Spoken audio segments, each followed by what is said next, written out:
Do you run online meetings where you have quite a number of people and you want to be able to discuss things in smaller groups, but you're not quite sure how to do that? Hi, I'm Trudy Rankin, and I'm going to show you how to use breakout rooms to set up the ability for people to just get into smaller group discussions using Zoom. Now we're going to get started by setting up the correct settings in the back end of Zoom in your Zoom account. So you need to go to zoom.us and then log in. And once you've logged in, your profile is going to come up and you need to go on the left-hand side here. You're going to go down to settings, click on settings, and then you can do this two ways. You can scroll all the way down, which is about 2/3 of the way down to the setting that we're looking for, or you can click on In Meeting Advanced, and it's going to come up pretty much straight away with breakout room, and you're looking for breakout room. And what you want to do is, first of all, you want to make sure that this is turned on. So you want the slider to be to the right so that it's blue. And you also want to be able to have this bit ticked here, allow host to assign participants to breakout rooms when scheduling. Now, that's a little bit important. There's two different ways you can do it. You can just open a call and then do the breakout rooms, assign breakout rooms once you're on the call, or you can actually assign people to a breakout room when you're actually scheduling the call. So it just depends on how organized you want to be, which way you're going to do it. But you need to tick this at the beginning if you want to be able to do it when you're setting up the appointment. Now, there is a little caveat to this functionality here. If you click on the little V here, it comes up with a little note that says this feature is only available with version 4.5.0 or later. So just make sure that you've got the most up-to-date version, and then that shouldn't be a problem. Next, you want to log in to Zoom and start your call. And I'm just going to go to the Zoom call that I've set up now. And now I'm going to explain to you how to set up your breakout rooms. So what you need to know, and probably you want to make sure you think about ahead of time, is how many breakout rooms do you need? So once you figure that out, you're going to go down here to the bottom of your menu where it says breakout rooms, and you're just going to click on that. It's going to come up with a little note that says, how many participants do you want to assign into how many rooms? And you could do it automatically or you can do it manually. And I usually do it manually because then I can control how many rooms that I have, and will basically it is determined by how many people you have in your meeting. So I've set up another Zoom session on a different device so that I can show you what this is going to look like. So for right now, I'm going to just assign one participant into one room, and I'm going to click on Create Breakout Rooms. Now, what you need to understand is that when your breakout room is separate to your Zoom call. So your Zoom call just stays as it is. Your breakout room is completely different. So there's a couple of things that you can do. You can obviously, if you've got it wrong, you can click on delete room and it's not going to hurt anything. You can actually rename it, which I often will do because it makes it easier to remember who I'm sending to which room. If you're the host, you want to be able to send people to the right room, and so it's good to rename it. So let's just say I'm going to call it one coaching session, or you can call it give it the name of the person who is actually there, and then we'll just call it facilitator 1, and I'll just click yes, and it's renamed it.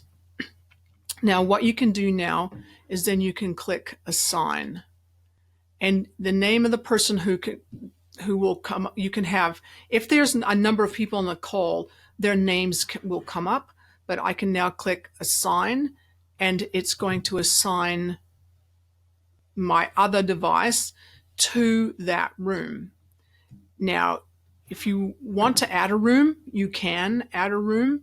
It makes it quite easy to do.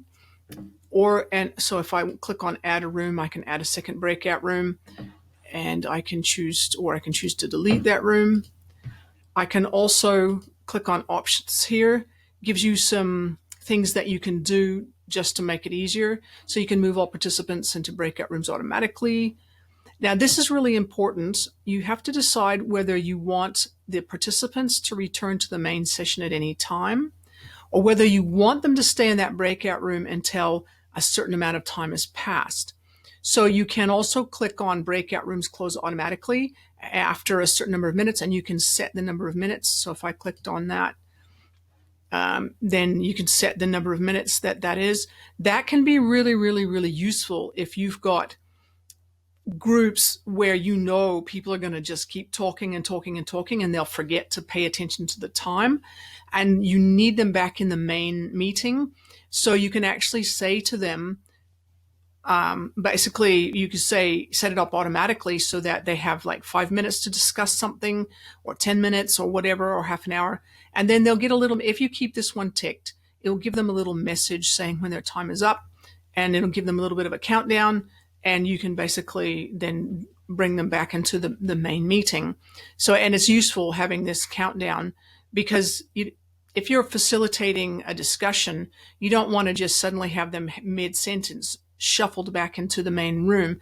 You want to give them a little bit of time to finish the sentence they're on, so that if you click this, you can have a countdown, which gives them a countdown timer, and you can set that countdown timer to be as long as you like. You can make it longer than that. You could actually make it 120 seconds or 60 seconds or 30 seconds.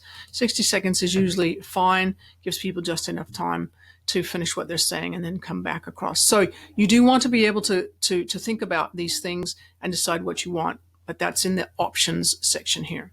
Oops, I'll just click there to get out of that. So the next thing you need to do then is that you've got everything set up. You've said where you want people to go. So then you have to click on Open All Rooms. And when you open all rooms, you'll notice that there's a message that comes up here that says all participants, and it's just disappeared because I ran over it, but all participants have been invited to join their room. Now, you'll notice that there's two different things here. There's Facilitator 1, and then there's Trudy Rankin. That's my other device that I set up. So they are two separate things. So this Facilitator 1 would typically be the person who's facilitating that session for that particular room.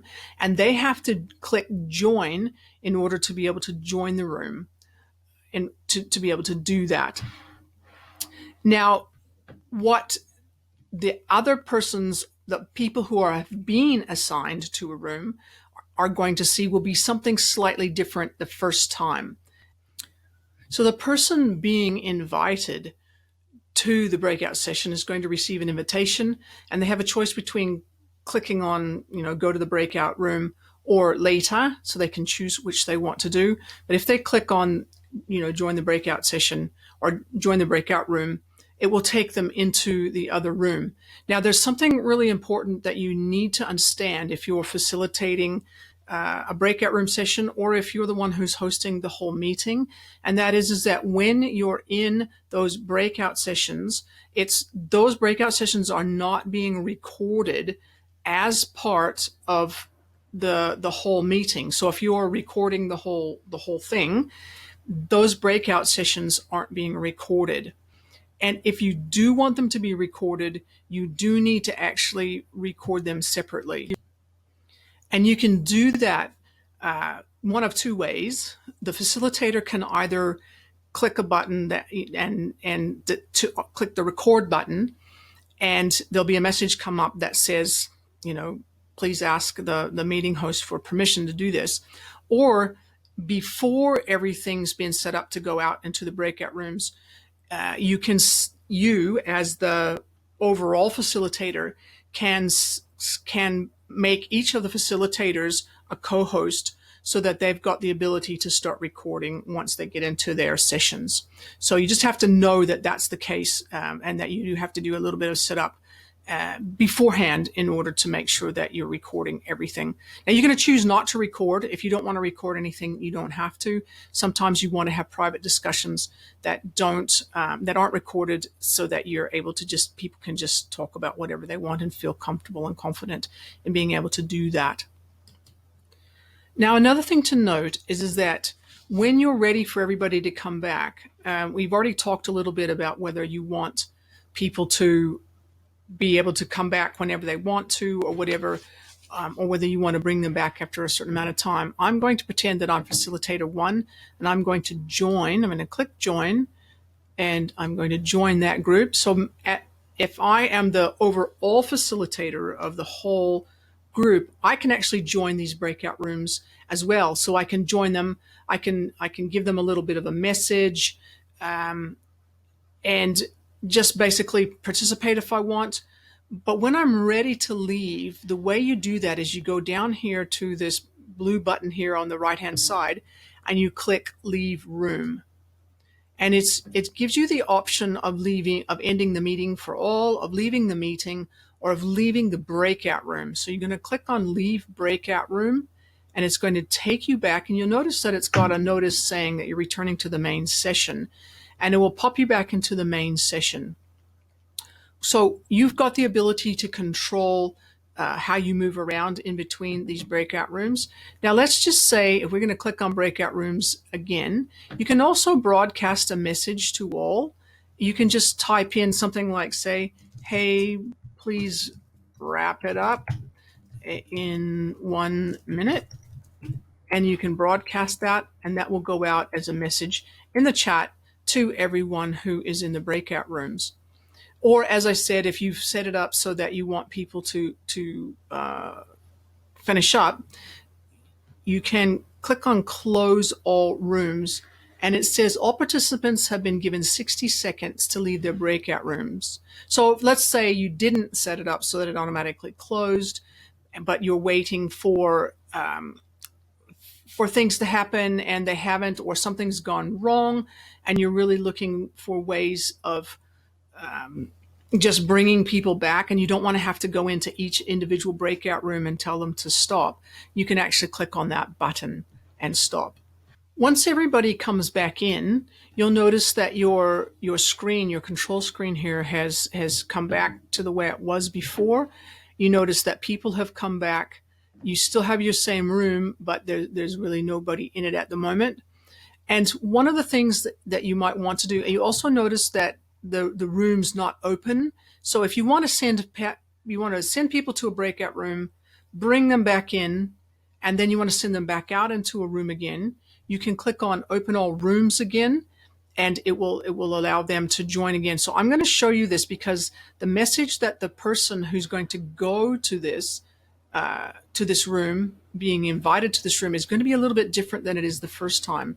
So let me just show that to you. I'm going to click on open all rooms, and it's going to say Trudy Rankin not joined, but all participants have been invited to join.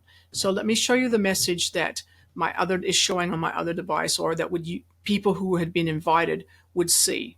All right, well, I hope that gives you a little bit of an idea about how you can use Zoom breakout rooms to run small group sessions when you've got a larger meeting and you want to be able to have people in small groups to discuss things. So I'm just going to close this room. All the breakout rooms will now close in 58 seconds. And once they've done that, then you can bring people back in, finish up your meeting, and then you can keep going with whatever it is that you wanted to discuss. So you can see that person who's going to rejoin the breakout room just needs to follow that red arrow there in the image that I've put up there and just click on join breakout room. So it's a little bit different to what they received the first time in terms of that invitation, but it's still there. They just click on join breakout room. Once again, I'm Trudy Rankin. I hope that's been helpful. If it has been, please remember to subscribe. Go up there and click on the subscribe button. And if you think it will help other people, please share this video with them as well. Thanks very much, and I hope you have a great week.